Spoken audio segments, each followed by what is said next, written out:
Oke, yuk kita bahas sesuatu. Di dunia VTuber ada satu kata yang kalau disebut, wah bisa bikin emosi campur aduk. Kata itu adalah kelulusan atau graduation. Buat para fans, momen ini seringkali sedih banget. Tapi sebenarnya ada masalah apa sih di balik konsep ini? Dengar kutipan ini mungkin kedengeran ekstrim ya, tapi ini benar-benar nangkep perasaan banyak banget penggemar.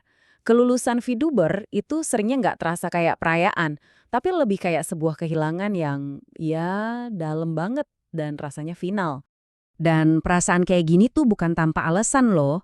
Agensi-agensi besar, sadar atau enggak, ikut ngebentuk narasi kalau kelulusan itu adalah sebuah acara sakral yang penuh kesedihan. Udah kayak ritual perpisahan yang terasa nyata banget. Jadi, kenapa sih rasa kehilangannya bisa sekuat itu? Buat para fans, karakter yang mereka suka itu benar-benar lenyap. Nggak ada jaminan kita bakal lihat talentnya lagi. Kalaupun mereka balik lagi, nemuinya tuh kayak nyari jarum di tumpukan jerami. Nah inilah yang disebut model sakral, yang bikin perpisahan jadi berat banget. Oke, itu kan dari sisi fans, kita udah bahas soal perasaan mereka. Sekarang coba kita geser sedikit fokusnya. Di balik setiap karakter VTuber, kan ada manusia nyata seorang talenta. Nah, apa dampak dari kehilangan ini buat karir mereka? Nah, disinilah masalah utamanya mulai kelihatan. Model kelulusan yang standar, yang serba rahasia itu ternyata malah nimbulin kerugian profesional yang gede banget buat para talentnya sendiri. Ini sisi yang jarang banget kita omongin. Coba deh kalian bayangin, seorang talenta udah kerja keras 3 tahun, bangun komunitas, ngasah skill. Tapi pas mereka mau cari kerjaan lain, CV mereka malah kelihatan kayak gini. Kosong, ada lubang besar yang bikin orang curiga. Kutipan ini benar-benar ngegambarin situasinya. Parah banget. Seluruh jejak profesional mereka seolah-olah dihapus. Bikin mereka kelihatan kayak nggak nyapa-ngapain selama bertahun-tahun. Jadi intinya tuh gini, karena mereka terikat perjanjian kerahasiaan atau NDA, mereka nggak bisa nulis di CV, saya adalah VTuber X dari agensi Y.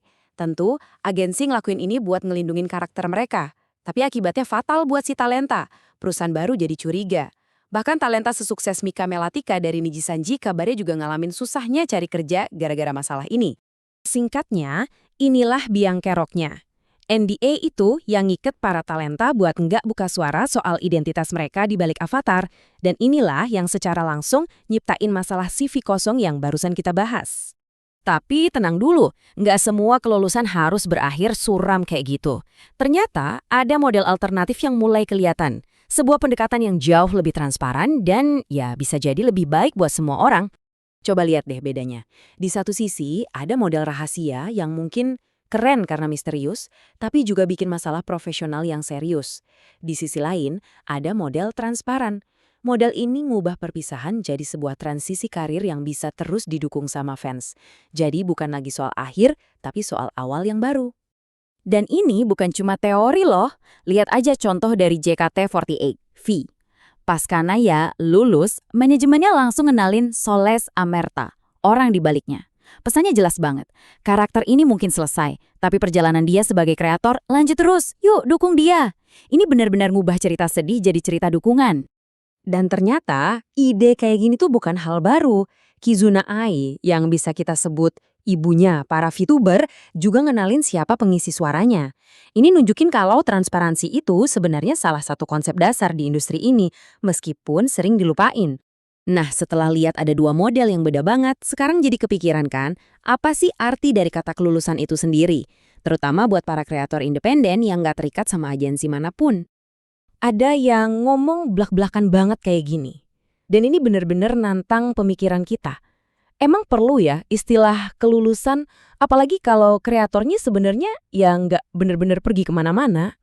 Siklus ini sering banget terjadi di dunia VTuber indie. Mereka ngumumin lulus, terus ngilang sebentar, nggak lama kemudian muncul lagi pakai avatar baru.